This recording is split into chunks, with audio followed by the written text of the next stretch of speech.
Hi everyone, it's Jerry. This is Game 5 from the 2013 World Chess Championship match between Anand and Carlsen. Going into this round, both players remain level at 2 points each, and Carlsen on the white end in this one opened with c4. Anand replies e6, and we enter the Queen's Gambit declined. c6 indicates the semi-Slav, and e4 indicates the Martial Gambit, which really isn't a gambit at all if white so chooses. After d takes, knight takes, we have bishop check, and this is where we could enter a gambit line if white plays bishop d2, where the idea here is to give up a pawn in exchange for having the bishop pair. But we don't have that. It's instead knight c3. The material remains balanced, and now the immediate strike at the white center, quite useful as well to the queen knight. a3, black doesn't give up the bishop pair so easily. Maintaining the pin, both the knights come out, and we have bishop e3, more development. Maybe one day there is the option to capture on c5 and win a pawn, but there's always the drawback of capturing on c3 and reply to it, which would have a situation where white has an extra pawn but triple isolated c-pawns. I'm not so sure that that's a good road to go down. So knight c6, queen d3 is there to watch over the knight. Also addresses the possibility for, let's say, the knight to post up on e4, which would add more pressure to the pinned piece. So queen d3 it is. C takes d, knight takes d, and an important moment, I believe, is this one here, where Anand chose knight g4.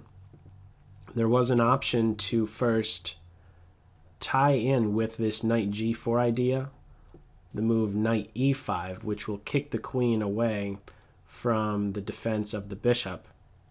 You don't want to go here because of knight e4, so most natural and probably best is queen c2, and then what could follow is knight here, looking to take the bishop. And this would have been an interesting line with b4, bishop to c7, or maybe not even the reaction right away. Probably you can take, make sure you get the bishop pair and damage the white structure, and then return back to c7. Now this might seem all well and good, and because the knight is on e5, a nice home, black having the bishop pair, and the queen is ready to come out.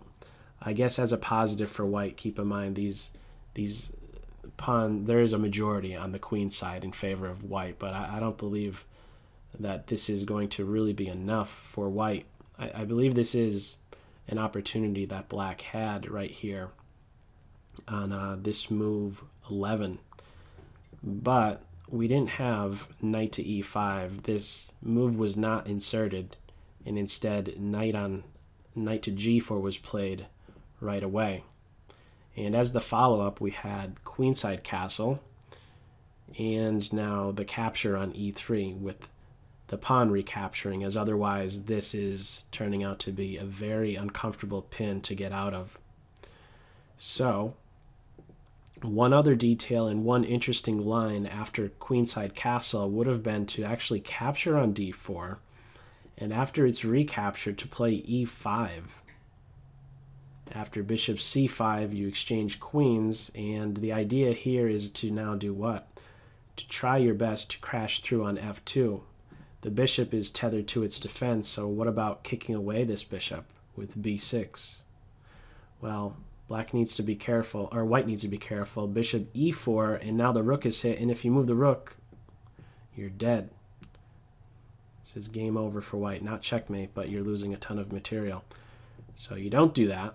After bishop e4, what we would have is the capture, and after takes on a8, you take the knight, and at the end of it you can take the pawn, and this is actually turning out to be a very drawish line, but an interesting one nevertheless, where we have the knight finally getting picked back up, the king bumps up, hitting the bishop, and again a very drawish type of line that we are seeing here. Black is probably a little bit better. But we don't go down that road. It's a very long-winded road right there with capturing on d4 and then following up e5. A lot of calculation needed in that particular line. But instead it was capturing on e3, knowing that you are picking up the bishop pair and damaging the white pawn structure. It's got to be pretty good. But we will soon see, because there are still some issues on the black end. White is single move away, moving the bishop to be fully developed. Black still needs some time in order to complete development. Castles, get the queen out, get the bishop out, and there might be some tactical vulnerabilities due to the white rook being opposite the black queen. So from here, we have the bishop drop back, and now knight takes on c6. After its recapture, we have the queens come off. One other interesting try might have been to keep the queens on, centralize the queen. This seems very appealing. Pawn is hit, queen is hit, and the queen is also around to watch over a vulnerable point, e5.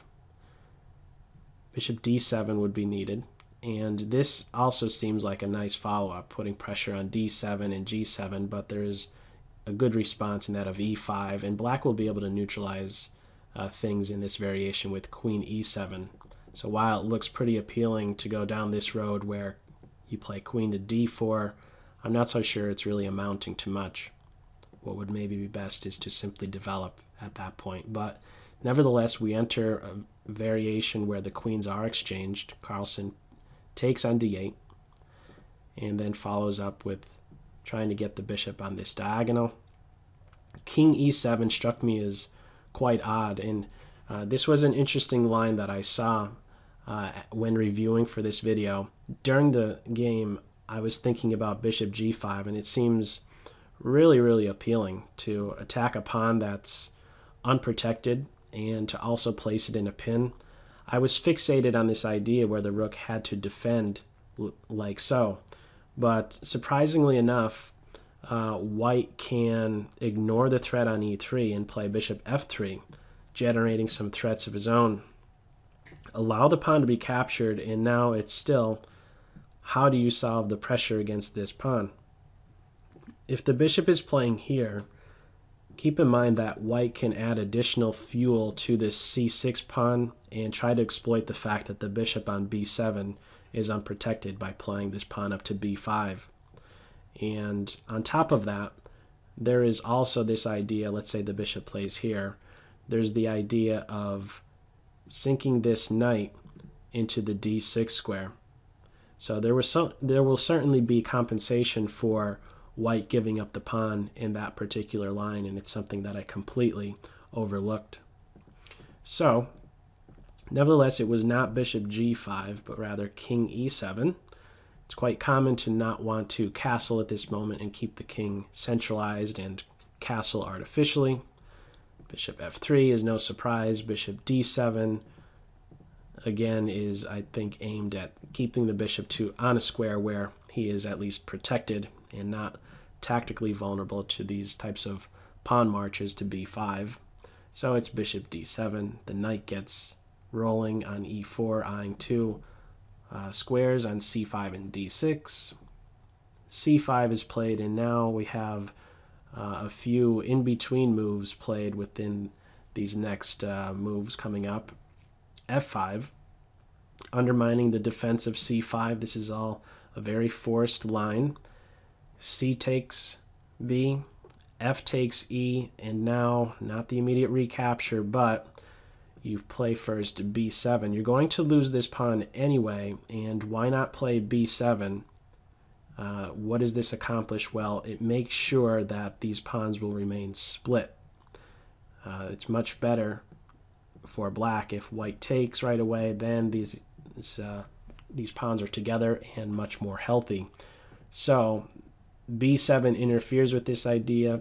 It was played in a blink. Rook to b8, and only then you recapture on e4, and so too does black regain that pawn. So as it stands right now in this endgame, how exactly to assess it? White is the side from here on out who's always a little bit better and will be the one who's trying to press for the win. The main indicator for that assessment, I believe, is due to the bishop on e4. Very dominant position, hitting all parts of the board, whereas this bishop is quite passive. You'll note that this rook is already on an open file and not long off.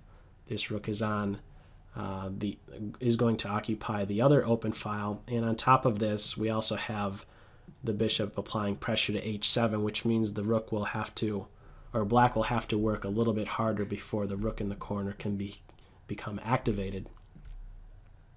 So from here, getting all pieces working, rook on h to f1. This rook in this game is very active, raking now the 5th rank. Possibilities for giving check to the king, possibilities for coming over to e5, where it would attack the bishop and pawn. Rook f4, preparing to double on the f-file. It is accessible to pawn strikes, and we do see that right away with g5. There is also e5, and you do need to be careful about where exactly you retreat your rook. But you'll note that this move, I believe, is shied away from because Anand wants to reserve the option for the rook to pivot on the e5 square. So it is instead the move g5, attacking the rook back to f3. And this is, well, this is not the most natural of squares. I thought rook f2, but rook f3, well, rook to f2 I think is most natural, but the purpose behind rook f3 is to meet this possibility where when the bishop is attacked, if he moves away, at least you are there to defend the pawn on e3. And if the rook is kicked away, notice how you could always step up here, and this is a good exchange for white. If this did take place, taking on e, taking on g, this was an unhealthy pawn, and white took a perfectly healthy black pawn. Not a good trade for black. So we didn't go down that road. It was instead rook f3. We didn't see rook e5, but rather h5 gets it out of the bishop's view, and now the rook is freed up to move. White doubles on the f-file, and black is simply there to stop the rooks from penetrating on the 7th rank. But the deeper purpose behind this doubling on the f-file is to restrict this rook. Notice how the bishop doesn't have really any moves. It's devoted to defending f7. It can't make use of g6, so there's some entangling that black needs to do. And it is all to try and activate the rook that's in the corner. The rook that's on b5, it's difficult to get that rook much more active. So bishop c2, backing up. And this is also paving the way for this pawn to advance and take away this key square d5, so that eventually the white king could be entering the center of the board without having to worry about a rook check on the d-file. But eventually what we will see is that black does in fact make use of the d-file with the rook to give check to the white king. So first it's rook to f6. Not my initial instinct for sure. After this move, the bishop is pinned. My first idea is get out of the pin, but the move that was played is rook to f6. That certainly does what? It prevents the bishop from coming to g6 to pile up on this pinned piece. So about 8 minutes was invested on that particular move, and it's a very active one, watching over g6. And should this rook get active a little bit later, if he moves off of this corner square, a new square is available to this rook, namely h6. h4 is aimed at developing the bishop. Well, I don't know if I should say develop, but the bishop wants to move so that the rook can finally have some other options. Not that he wants to go to the corner, but the d8 square in particular. So that's what it's doing. It's vacating h5. Maybe it's doing more, but I believe that that is the primary function of this h4 move. e4 is played. The king can now rely upon the d2 square a little bit more without fear of a check. a5 is played, I believe, to lock down on these pawns from advancing. Here comes the king. The rook gives an attack to this pawn, and we have b3. If you go to c3, we just end up having these sorts of things, a little back and forth sort of situation. So it's simply b3, And eventually white will like to have a role reversal here in the form of the king coming over to watch over the pawn, which would then free up the bishop. Ideally, I think this bishop would like to get on this diagonal where it A, watches over the pawn on b3, but also puts pressure on e6 for a second time, and that will be quite difficult to meet. But Anand is not so quick to allow that.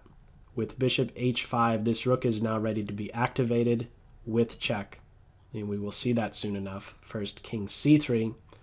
The rook gives a check, and after king to b2, rook to d8. At first glance, I thought, hang on, you better be careful about moving this rook away. I thought as soon as it plays to d8, the rook is going to come over here to put pressure on the bishop. What would happen if that was played? Big trouble for white. White is all of a sudden lost.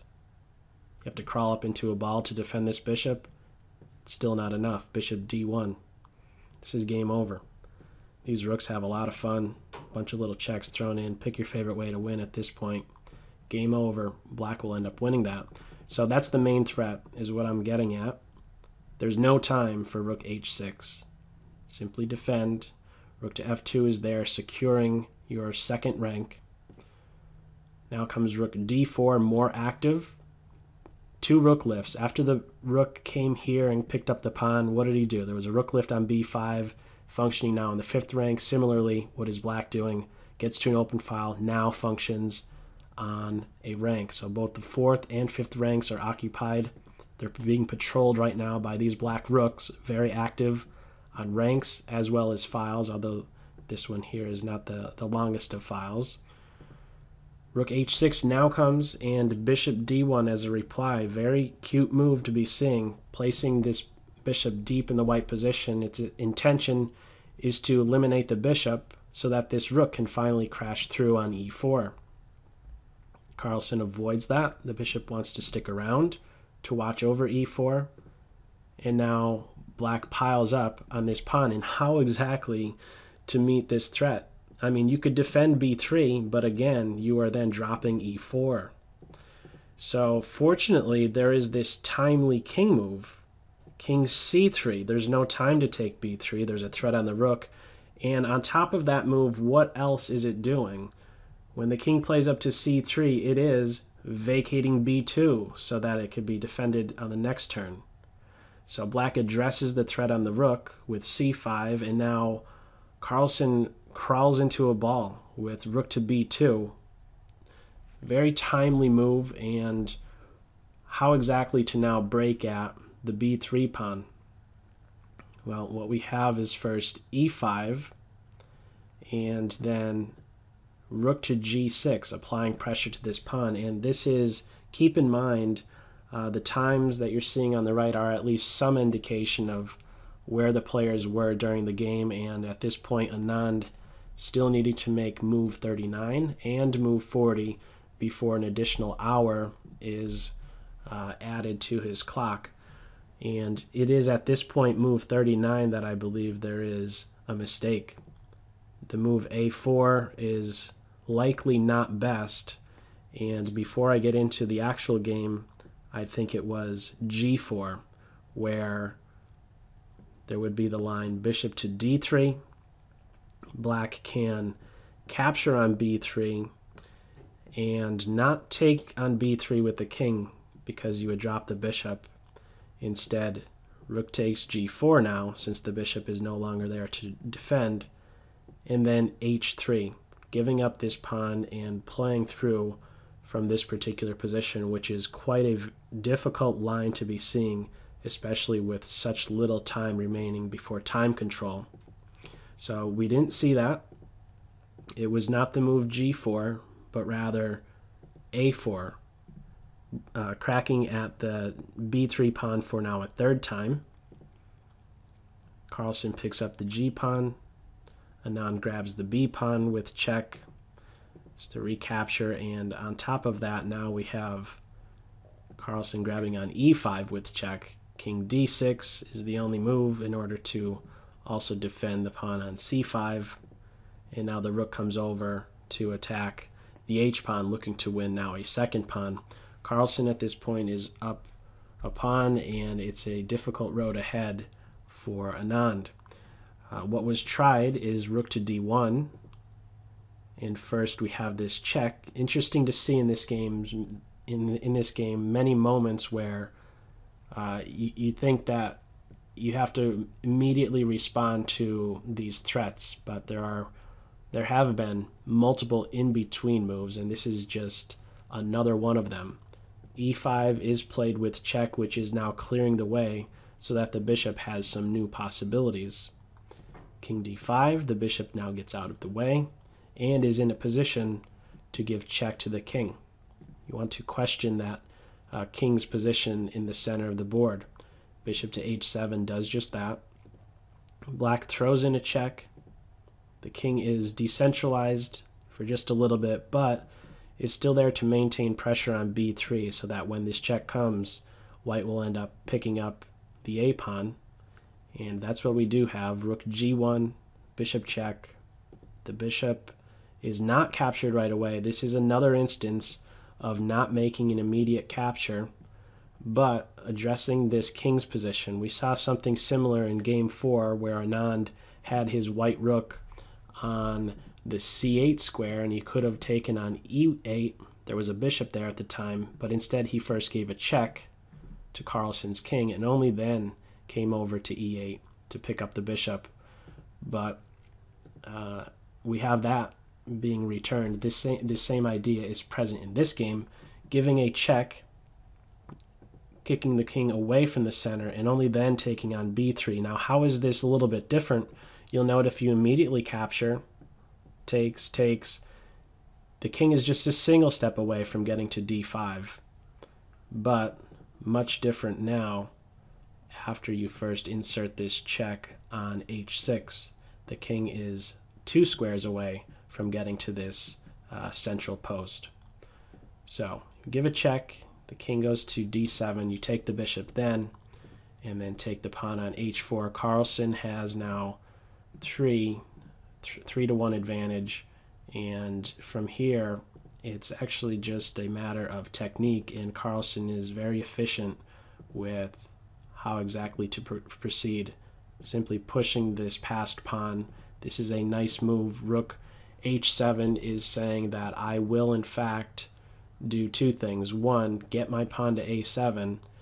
2, it will be defended, and maybe I could add a little bit more. It will make sure that the black king will never be allowed to guard the a8 square. If there is a rook on h7 here and a pawn is on a7, there's no way for the king to guard the a8 square. And so what this means for black is that their rook will be the one who's responsible to stopping the pawn from promoting.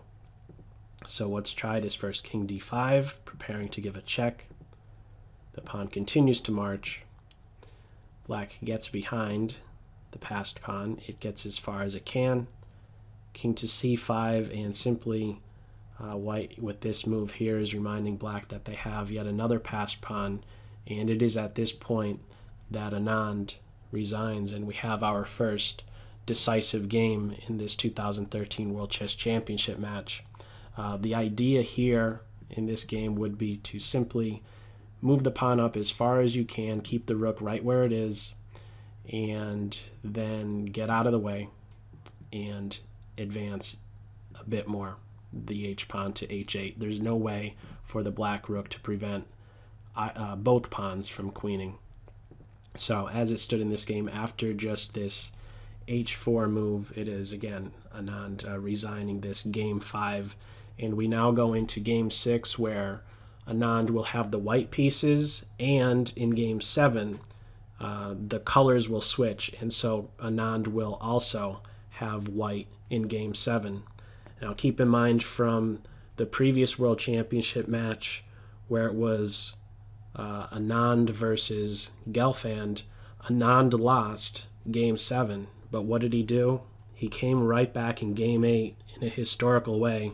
A very short game he won against Gelfand in I think 17 moves, something under 20 moves.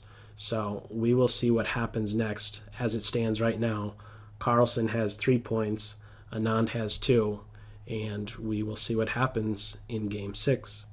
So that's all for this video. As always, I hope you got something out of it. Take care.